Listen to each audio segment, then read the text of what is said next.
The Ars Electronica Futurelab is an artistic research and development laboratory that connects art, technology, and society. As I look forward to this year's Ars Electronica Festival, the lab's co-directors Roland Haring, Horst Hörtner, and Hideaki Ogawa came together for this director's talk.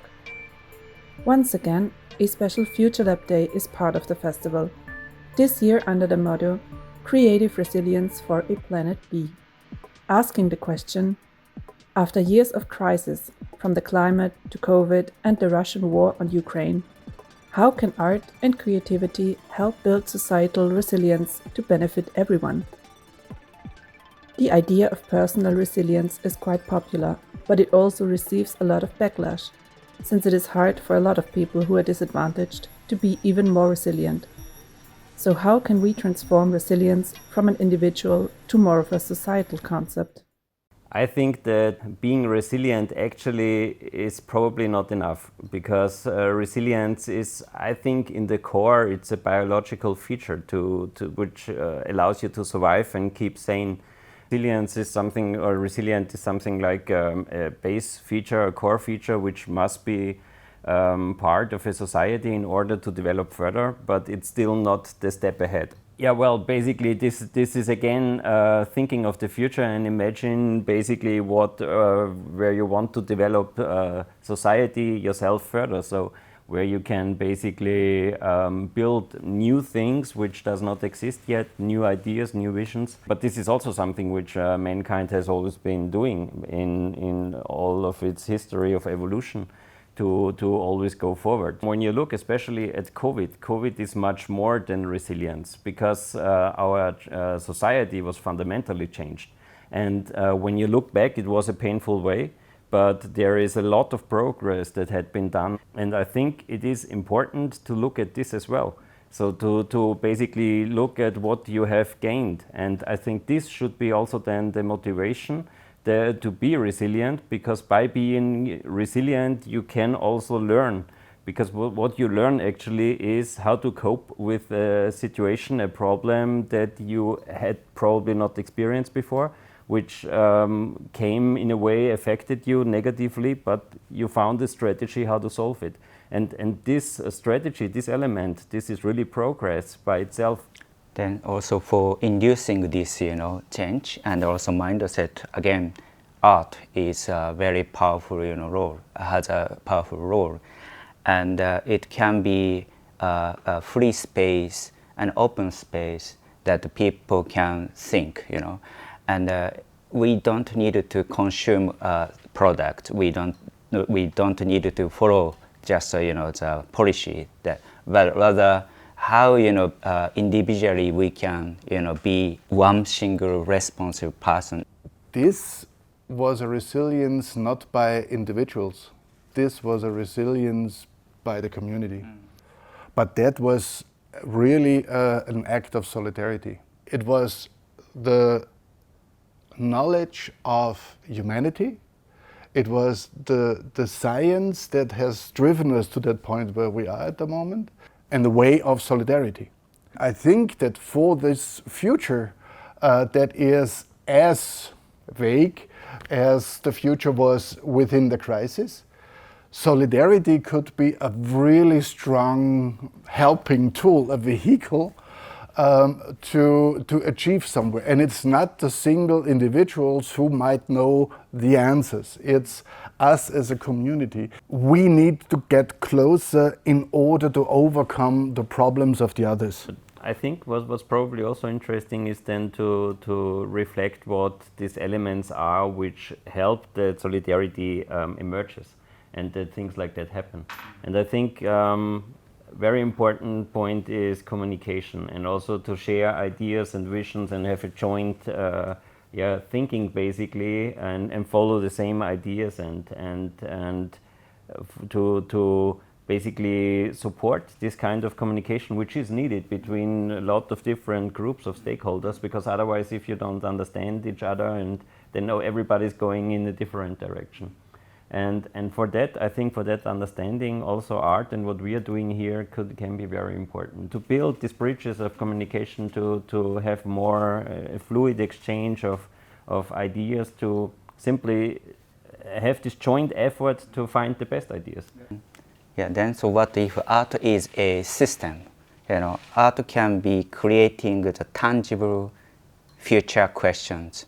It's not just a final product and answers yet. As Roland explained, we need a kind of place and a space of imagination where people can freely join to the discussions to decide where to go. What if the art can be such a system in the really normal, daily, work and also in education? Then that question can be creating new actions so that everyone can accept, everyone can, participate to start the initiation. I think this kind of place is very necessary for our society. What impact can the Ars Electronica Futurelab have in terms of creating resilience for the future? And is this even a part of the lab and important for the lab? Or is the lab's mission more abstract, more untangled from perceived crises? So I think what we are doing in Art Technology Society, is purely we are looking for new creations, new exploration, and new findings, also new kind of challenges in the natural process. Of course, in the mass media and media coverage might convey very negative aspects as endless crisis. And also, of course, looking at the reality of our planet Earth, planet is going to be very serious. But what we can do is what we can do, So in this case, I think what we Futurelab needs to do is really to keep, this our mission to propose the new future system for our society. Because our mission as Futurelab, our place is a laboratory and atelier for creating future systems. So in this case, if we are stopping our activities, who can be making the new systems? And we need also partners and our communities. I'm very optimistic and positive for continuing these steps, but of course we need to adopt our kind of usage of creativity to broad our society as well. I think the most important projects that we work on are those where innovative ideas and visions become tangible for people and really understandable in a way. So to give them a stage to make things visible, which are probably abstract before, and then afterwards they become to some kind of a shared experience for people to take away something and think further, and have also an impact on their lives or on their thinking. And I think that this is very much needed also in future. Many people will probably need still a lot of bridges which need to be built, so to basically also make it possible to connect yourself to topics, challenges, things which lay ahead, which need to be discussed, which need to be communicated. And in order to do this, you need to have a certain level of understanding. And for that, I think you need to build these elements which make this possible. And I think that this is a core mission that we have here, and which was valid in the past, but I think is still and will be valid also in the future. I even would say that it's about time that we will export Ars Electronica to many other places in the world. Because honestly, I think what we have done in the last 40 years, and of course in different modes, in different ways, this intersection of the fundamental setting of art, technology and society is even more important now as it has been in the last 40 years for our society. So I think it's about time to go global. So meaning future labs. It's harder to pronounce, future labs. One problem might be that, especially for young people, the collective excitement for the future has waned. For a long time, future was a time of flying cars, cities in the skies, and Star Trek-like space exploration for everyone. Yet now the future seems like a darker place, with space for billionaires only, no flying cars in sight, and our Earth on the brink of collapse.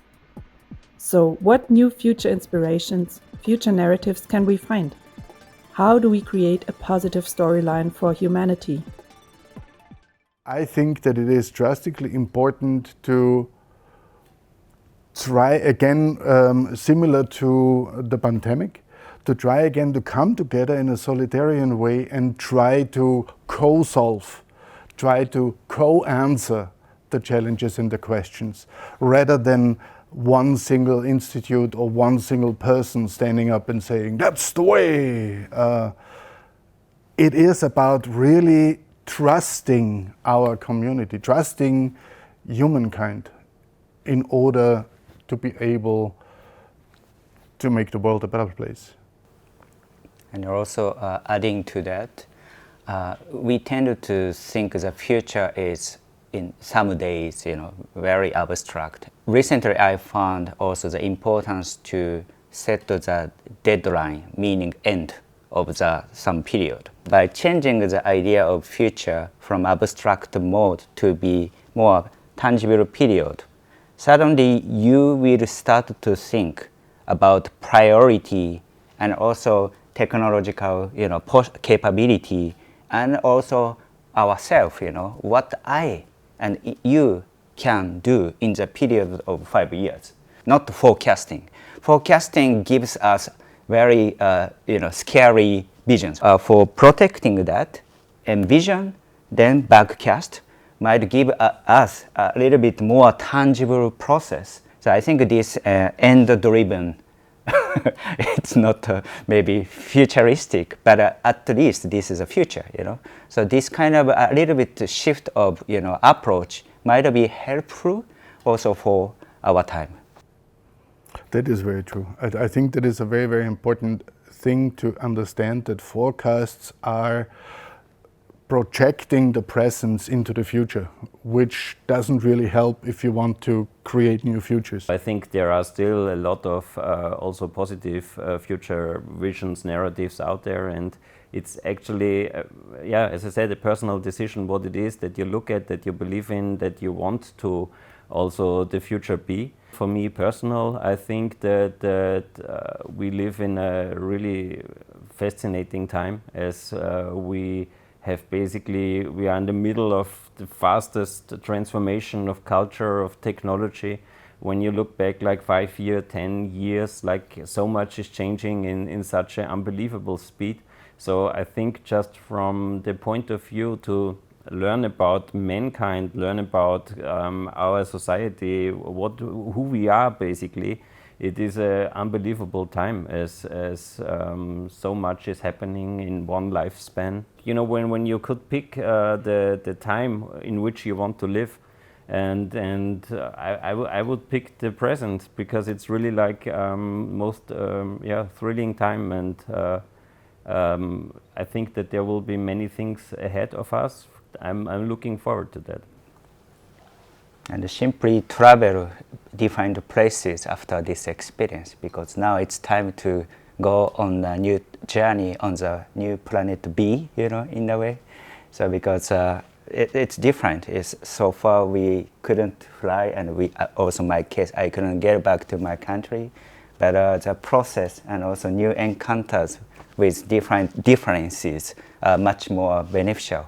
So I think that kind of, a physical, tangible journey to different places, different culture, can give us the opportunity to be out of the box as well.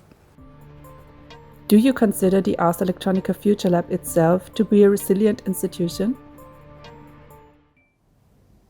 Yes, very much so. I think that is why we are here where we are. Resilience, in my understanding, isn't the unchanged, entity that is passing by all the challenges by not changing and not moving. In these terms of changing, adapting, and being forward-looking, and generating forward-thinking strategies, in that sense, the Futurelab's been and still is quite resilient. I think so. It's clear because again, the Ars Electronica's philosophy, art technology society is very much the foundation of this our activity. Art is constantly changing depending on the change of technological conditions and also society as well. I don't know if this is a word as resilient, but we needed to be creative and also flexible and agile for the change, and we needed to deliver the future concept and the future moment to the audience. So this is actually the foundation of the idea of also our daily actions as a Futurelab. It's getting more complicated, though, from my perspective, to generate this kind of common understanding of the future. Mm-hmm. Because in the past, we had kind of a more secure situation towards the upcoming times, at least concerning our lifetime. Now the upcoming times, we can't trust on anything in the past because everything is changing so fast. This makes it actually very interesting. I think so. Because it opens up a huge variety of possibilities and chances that are not narrowed down to something that has been this way in the past, that all of a sudden the wildest things are possible to be discussed. Yeah, also at my observation, many people start to recognize the importance to understand the future is not the future, but the future is, as a plural forms, and then how to really create the connectivity of defined also future in a way. So that is currently the big challenge, and we need such a place to exchange the future. Yeah, I think what also must be clear is that future per definition does not exist. So it is a purely imaginary space which is filled with our assumptions, with ideas, probabilities, visions, but you can shape it in any way as it is only imaginary. And this is, I think, something which also opens up a lot of possibilities to create ideas of possible futures. And but what is important is that all those ideas of a future have a fundamental impact on the decisions that we deal with today, and it affects our presence and where we are going, what we are doing. But the future itself is something which is unwritten and can be thought of and developed, invented. And I think this is something that we really need to do actively to guide ourselves in directions where we want to go. That's I think a very important thing that you said, that is, it reflects like the future is a result of the activities that we're doing, the decisions that we're making now. And I think this is even more true than and has been in the past. We need to understand that we can't have it all. We have to seduce the community, the communities and ourselves to follow the renounce. And I think that this is a very, very strong topic for the art, because the art can and has been throughout the centuries showing perspectives, giving hints on, of course, in speculation as well, could work or might be a different way to look at. And renouncing isn't necessarily losing something, but it's the same thing. If they renounce to go the path as they have been going up until now, then there other paths and other ways might be, visible and choosable. And I think that art has a very, very good opportunity and a very, very good twist in showing this perspective, showing new paths.